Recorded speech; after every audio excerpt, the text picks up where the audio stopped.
कहानी की शुरुआत होती है एक छोटे से गांव विजयपुर से। विजयपुर बहुत ही शांत और खूबसूरत गांव था। गांव के लोग हमेशा खुश रहते थे, अपनी जिंदगी हंसी खुशी बिताते थे। लेकिन इस हंसी और खुशियों के पीछे छिपा था एक ऐसा रहस्य जो किसी के भी रोंगटे खड़े करने के लिए काफी था। इस गांव में आने जाने के लिए सिर्फ 2 दरवाजे थे। लोग इन्हीं से गांव में आते जाते थे, पर बहुत कम लोग गांव से बाहर जाते थे, क्योंकि गांव वालों का कहना था कि वो दोनों दरवाजे श्रापित हैं। जिसने भी गांव से बाहर जाने की कोशिश की वो या तो वहीं मर गया या फिर रहस्यमयी तरीके से गायब हो गया। इसी वजह से कोई भी उस गांव में आने जाने की हिम्मत नहीं करता था। लेकिन फिर एक दिन 2 भाई काम की तलाश में उस गांव में आ जाते हैं, ज्ञान और राइस्टार। दोनों भाई बहुत ही मेहनती और साफ दिल के थे। दोनों ने गांव में ही छोटा मोटा काम करके एक बड़ा सा ढाबा खोल लिया और कुछ ही दिनों में वह ढाबा पूरे गांव में मशहूर हो गया और अच्छी कमाई भी होने लगी। और फिर एक शाम राइस्टार ने अपने भाई ज्ञान से कहा, भाई अब हमारा काम अच्छा चल रहा है और काफी पैसे भी जमा हो गए हैं, तो तू कल गांव जाकर कुछ पैसे माँ पापा को दे आ। ज्ञान ने हामी भरी और अगले दिन शाम होते ही वह गांव से बाहर निकल पड़ा। लेकिन उसे गांव के श्राप के बारे में कुछ भी पता नहीं था।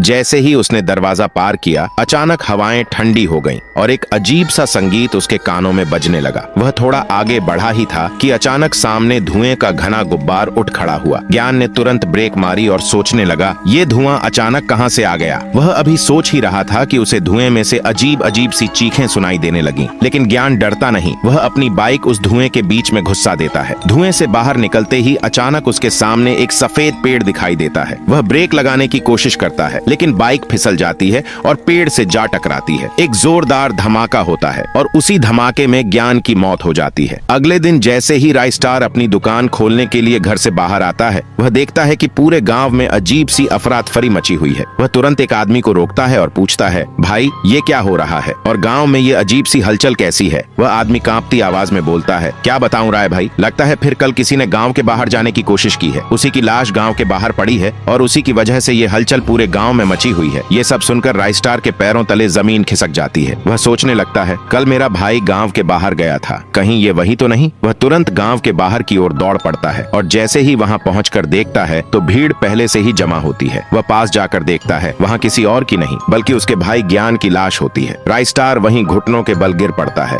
और फूट फूट कर रोने लगता है और चिल्लाते हुए कहता है, कैसे लोग हो तुम, मेरा भाई यहाँ मरा पड़ा है और तुम सब चुपचाप खड़े होकर तमाशा देख रहे हो। लेकिन किसी ने कोई जवाब नहीं दिया। और फिर अगले दिन शाम होते ही राइस्टार अपने भाई का अंतिम संस्कार करते हुए फूट फूट कर रोता है। रोते रोते वह मिट्टी पकड़कर कहता है, भाई मैं तेरी मौत के इस रहस्य का पता जरूर लगाऊंगा, चाहे इसके लिए मुझे अपनी जान ही क्यों न देनी पड़े। और फिर अगले दिन शाम होते ही राइस्टार एक पेड़ के पीछे छिपकर उस श्रापित दरवाजे पर नजर रखने लगता है। जैसे ही रात गहराने लगती है, उस दरवाजे से अजीब अजीब सी आवाजें आने लगती हैं। तभी एक आदमी उसी रास्ते से दूसरे गांव अपने घर जा रहा होता है और जैसे ही वह उस दरवाजे को पार करता है, तभी वही अजीब सा धुआं उसके सामने आ जाता है। वह बिना डरे अपनी बाइक उस धुएं में घुसा देता है। पेड़ के पीछे छिपा राइस्टार ये सब देख रहा होता है। वह देखता है कि सड़क के बीचों बीच एक अजीब सा साया प्रकट होता है और फिर वह साया उस धुएं के पास जाकर एक सूखे पेड़ में बदल जाता है। और जैसे ही वह आदमी उस धुएं से बाहर निकलता है तो अपने सामने एक पेड़ देखकर उसका संतुलन बिगड़ जाता है। गाड़ी जाकर सीधा पेड़ से टकरा जाती है और उसी जगह पर उसकी मौत हो जाती है। राइस्टार यह सब देखकर पसीने पसीने हो जाता है। और फिर अगले दिन सुबह होने से पहले ही राइस्टार एक साधु बाबा को गांव में बुलाता है। वह रोते हुए रात की सारी घटना साधु बाबा को बताता है। बाबा गहरी सांस लेते हुए कहते हैं, चिंता मत करो राइस्टार, अब मैं आ गया हूँ ना, सब ठीक हो जाएगा, बस तुम मुझ पर भरोसा रखो। इतना कहकर बाबा तुरंत गहरे ध्यान में चले जाते हैं और मंत्र जाप करते हुए ध्यान लगाने लगते हैं। और कुछ देर ध्यान लगाने के बाद बाबा को दिखाई देता है करीब 50 साल पहले का दृश्य, जहाँ पर अभी उन दरवाजों का निर्माण हो रहा था। उन दरवाजों को बनाने वाला एक बहुत ही बड़ा मिस्त्री था, टंग टंग। टंग टंग एक बहुत ही नेक दिल और ईमानदार मिस्त्री था। वह हर काम बहुत ही ईमानदारी से किया करता था। पर उसका एक भाई भी था जो हूबहू उसकी तरह दिखता था और उसका नाम सहूर था। सहूर अपने भाई टंग टंग से बहुत जलता था और हर वक्त उसे रास्ते से हटाने की योजना बनाता रहता था। और फिर एक दिन सहूर ने एक योजना बनाई। दिन में टंग टंग बहुत मेहनत से उस दरवाजे को बनाता, लेकिन रात होते ही सहूर अपनी जादुई शक्तियों से उस दरवाजे को नष्ट कर देता। और जैसे ही सुबह टंग टंग उस दरवाजे को देखता तो अंदर से टूट जाता। यह सिलसिला करीब 10 से 12 दिनों तक चलता रहा। फिर इन सब बातों से दुखी होकर टंग टंग एक शाम नदी के किनारे बैठा हुआ था। तभी उसका भाई सहूर उसके पास आया और बोला, क्या हुआ बड़े भाई, इतने उदास क्यों हो। टंग टंग बोला, क्या बताऊं छोटू, मैं हर दिन मेहनत करके दरवाजा खड़ा करता हूँ, पर सुबह होते ही पता नहीं कैसे वो दरवाजा राख में बदल जाता है। तभी सहूर बोला, भाई लगता है खराबी लकड़ी में है, तुम्हें सफेद पेड़ की लकड़ी का इस्तेमाल करना चाहिए। इतना सुनते ही टंग टंग तुरंत जंगल की ओर निकल गया, पर उसे यह ज्ञान नहीं था कि सफेद पेड़ वर्षों से श्रापित पड़ा है। वह बिना डरे जंगल जाकर उस पेड़ को काटकर गांव ले आता है और सुबह होते ही दरवाजे का काम शुरू कर देता है। शाम होते होते दरवाजा पूरी तरह तैयार भी हो जाता है। टंग टंग बहुत खुश होता है और उस रात वह चैन की नींद सोता है। लेकिन जैसे ही पूरा गांव गहरी नींद में होता है, वह दरवाजा हिलने लगता है और अचानक वही दरवाजा उस सफेद पेड़ में बदल जाता है और वहां से गायब हो जाता है। अगली सुबह गांव वालों को टंग टंग की लाश उसी दरवाजे के नीचे मिलती है। कहा जाता है कि टंग टंग की लाश अभी भी उस दरवाजे के नीचे दबी हुई है और अपने बरसों पुराने बदले का इंतजार कर रही है। इतना कहते ही बाबा का शरीर अचानक कांपने लगता है और देखते ही देखते वह उसी सूखी लकड़ी जैसी प्राणी में बदल जाता है।